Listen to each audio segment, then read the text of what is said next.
Hello আমার দুষ্ট প্রিয় মিষ্টি বন্ধুরা, তোমরা সকলে কেমন আছো? আশা করি তোমরা সকলে অনেক ভালো আছো। বন্ধু, আজ তোমাদের মাঝে নিয়ে আসলাম নতুন একটি লাগালাগির গল্প।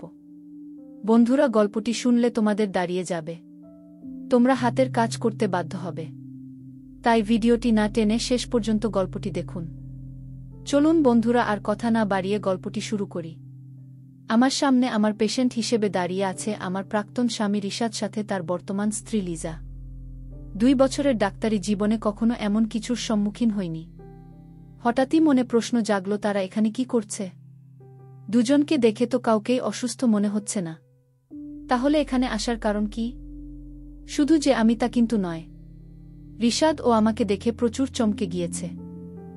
ও হয়তো আমাকে এই জায়গায় আশা করেনি। না করাটাই স্বাভাবিক। তার মতে যে আমি সবসময় সবকিছুর জন্য অযোগ্য ছিলাম, কখনো কারোর জন্য পারফেক্ট ছিলাম না। যাকগে, আমি আর এসব ব্যাপার নিয়ে ভাবতে চাই না। আপনারা বসুন, তারপর সমস্যাগুলো আমাকে বলুন। আমার কথা শুনে দুজনে সিটে বসে পড়ল।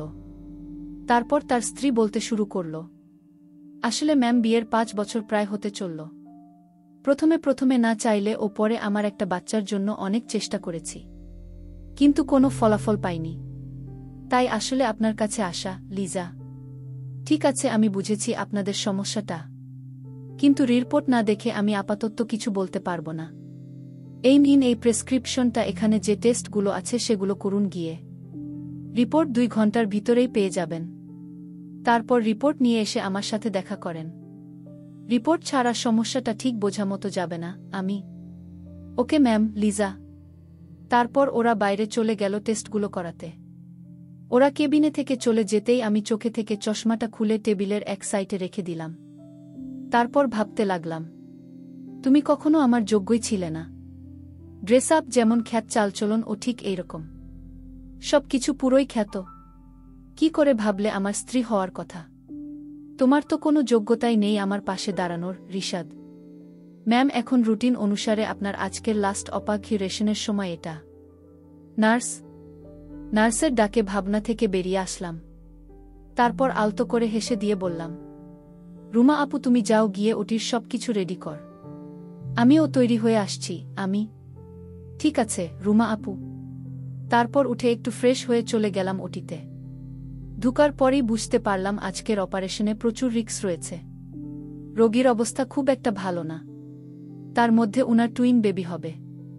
তারপর আমি নার্স রুমা আপুকে উদ্দেশ্য করে বললাম, আপু যাও গিয়ে উনাদের সাথে কথা বলে এসা। অপারেশনে আজকে প্রচুর রিস্ক রয়েছে। একটা বিপদ হতে খুব বেশি সময় লাগবে না। পরে তো উনারা হসপিটাল আর ডাক্তারকেই দোষ দিবে। তুমি বরং গিয়ে এসব খুলে বলা। তারপর উনাদের ডিসিশন শুনে পেশেন্টের হাজবেন্ডের সাইন নিয়ে এসো। রোগীর ব্লাডশিট গ্রুপ কি? এ রোগীর কিক্তের গ্রুপ, রুমা আপু। এই রক্ত কি আমাদের ব্লাড ব্যাংকে আছে এখন? হুম আছে রুমা। তাহলে ঠিক আছে। তারপর আল্লাহর কাছে দোয়া চেয়ে অপারেশন শুরু করে দিলাম। দীর্ঘ 3 ঘন্টা অপারেশনের পর আমরা বাচ্চা দুটোকে সাথে তাদের মাকে ও বাঁচাতে সক্ষম হই। পুরো অপারেশন থিয়েটার জুড়ে বাচ্চাদের কান্নার শব্দ। বাচ্চাদের কান্নার শব্দ শুনতেই কি মিষ্টি লাগে। সত্যি বাচ্চা মানেই হয়তো খুশি। তারপর পুরোপুরি সব শেষ করে নিজের কেবিনে চলে আসি আমি। এসেই দেখি লিজা আর রিশাদ বসে আছে। তাদের হাতে রিপোর্টের ফাইল রয়েছে। আমি তাদের দেখে বলে উঠলাম, সরি আপনাদের অপেক্ষা করানোর জন্য। আসলে একটা ইমার্জেন্সি কেস ছিল, আবার অনেক রিস্ক ও ছিল, সেই কারণেই এত লেট হলো। নিজের সিটে বসতে বসতে বললাম আমি, সমস্যা নেই ম্যাম। এই যে সবগুলো রিপোর্টগুলো আমার দিকে এগিয়ে দিয়ে বলল লিজা। আমি রিপোর্টগুলো হাতে নিয়ে দেখতে লাগলাম। রিপোর্ট দেখে আমার মাথায় আকাশ ভেঙে পড়ার মতো অবস্থা হয়ে গেল। আমি আবারও ভালো করে রিপোর্টগুলো দেখতে লাগলাম। না, কোনো পরিবর্তন নেই। তার মানে রিশাদ কখনোই পারবে না বাবা হতে। কি লেখা আছে রিপোর্টে? রিশাদ। আসলে আপনাদের দুঃখের সাথে বলতে হচ্ছে মিস্টার রিশাদ কখনো বাবা হতে পারবে না। আমার কথা শুনে দুজনই পুরো নীরব হয়ে গেল। তাই আমি বললাম, আসলে উনার সমস্যাটা এমন যে আমি ঔষধ দিতে তো পারি, তবুও ভালো হওয়ার সম্ভাবনা একেবারেই নেই। এখন আপনারা বলুন আমি কি করব? আমি এসব ভুল রিপোর্ট।